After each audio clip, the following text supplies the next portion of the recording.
மயிலும் கொக்கும்.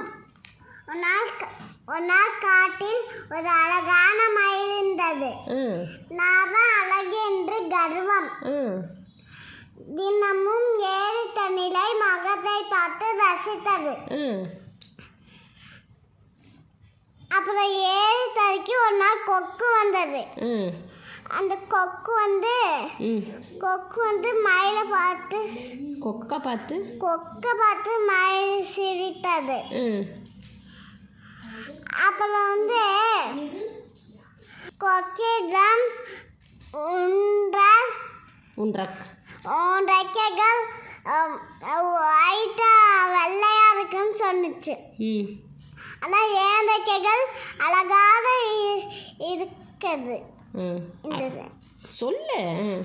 அப்புறம் வந்து ஆனால் நீ சொல்கிறது சரிதான். ஆனால் என்னால் தூரமாக பறக்க முடியும். ஆனால் உன்னால் பறக்க முடியுமா? பறக்க முடியாது அப்படின்னு எது சொன்னுச்சு? அப்படின்னு கொக்கு சொன்னுச்சு. அதுக்கு மயில் தலை குளிஞ்சு நின்றுச்சு. நீதி வந்து புத்திசாலித்தனம் தான் பயன் தரும், அழகு என்று பயன் தராது. சூப்பர்.